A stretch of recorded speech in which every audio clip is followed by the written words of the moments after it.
우리가 신약 성경을 읽어가다 보면 자주 마주하게 되는 인물들이 있는데 바로 사두개인이라고 하는 이들과 바로 바리새인이라고 하는 이들입니다. 이 사두개인과 바리새인들은 구약 시대에는 존재하지 않았던 이들로 이 구약 시대가 끝나고 신약 시대로 넘어오는 이 400년의 그 기간 동안 등장한 유대인들의 분파 중에 하나였습니다. 먼저 사두개인은 다윗 시대의 제사장이었던 사독의 후손임을 자처하는 제사장 계열의 사람들이었습니다. 이들은 로마로부터 이스라엘 자치권을 위임받은 어떻게 보면 정치적 세력으로 이들은 부활이나 혹은 천사, 마귀 같은 영적 세계를 믿지 않았던 것을 특징으로 하는 이들입니다. 반면 바리새인들은 유대교의 부흥을 꿈꾸며 율법을 따라서 하는 것을 가장 중요하게 여겼던 종교적 세력입니다.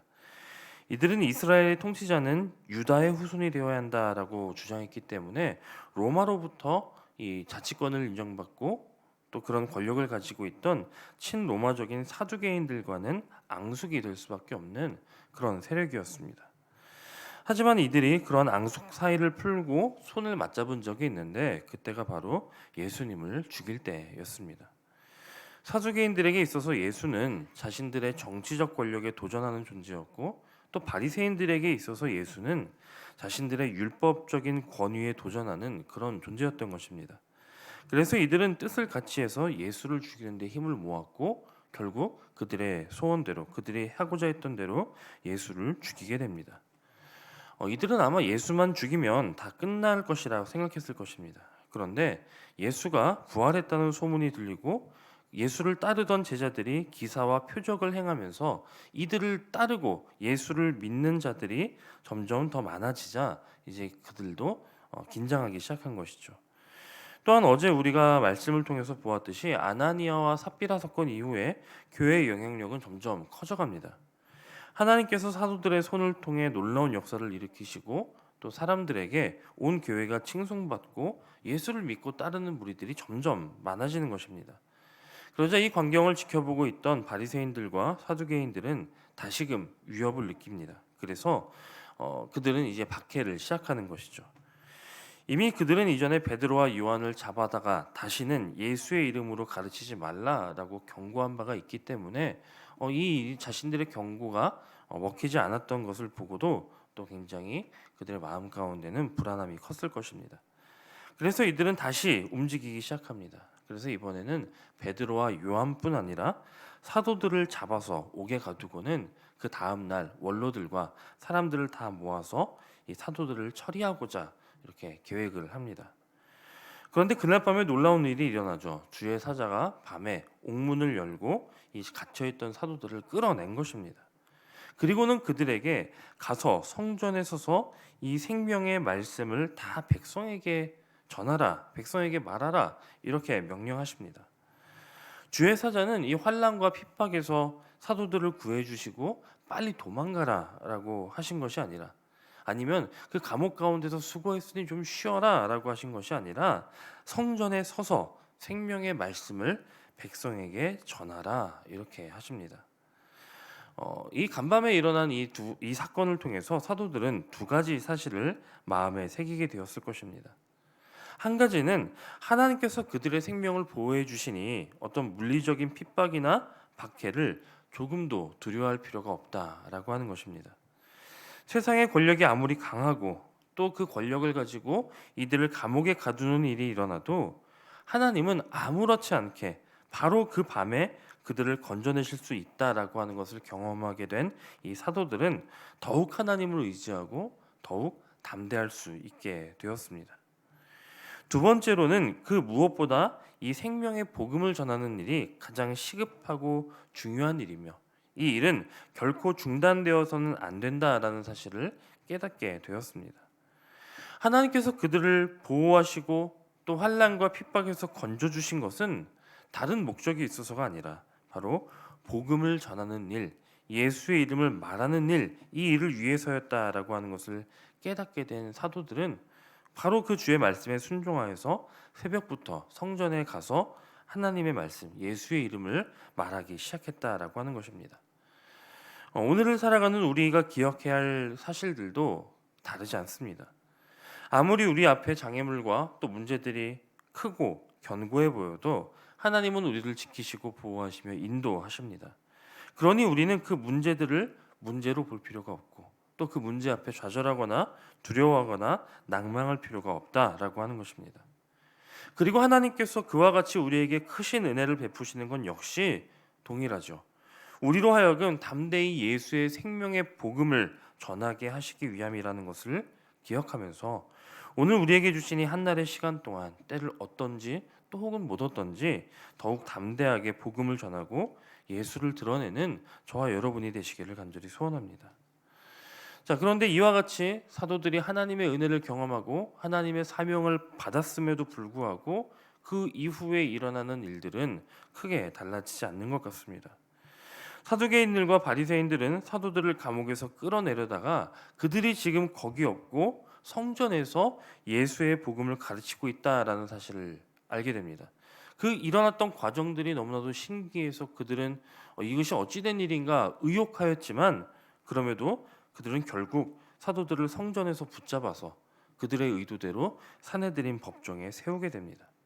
그리고는 다시 엄중하게 책문하죠.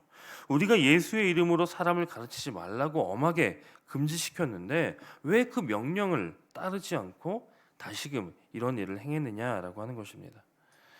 우리가 지금 이 장면을 오늘 문자로만 봐서 그렇지 실제 그 현장은 굉장히 살기등등한 그런 상황이 아니었을까요? 어찌 보면 이전에 베드로와 요한이 잡혀왔을 때보다 상황은 더 안 좋아졌다고도 할 수 있을 것입니다. 그런데 여기 이 장면에서 달라진 것이 하나 있는데 그것은 무엇이냐면 바로 사도들의 반응입니다. 베드로를 비롯한 사도들은 사람보다 하나님께 순종하는 것이 마땅하다라고 담대히 항변합니다. 이 일은 하나님께서 명하신 일이고 그러므로 우리는 당신들의 판단과 명령이 무엇이든 하나님께서 맡기신 이 일, 이 생명의 복음을 전하는 이 일을 계속해서 감당하겠다라고 그들 앞에 대응한 것이죠. 사도들은 사내들인 법정에서 조금도 위축되지 않았습니다.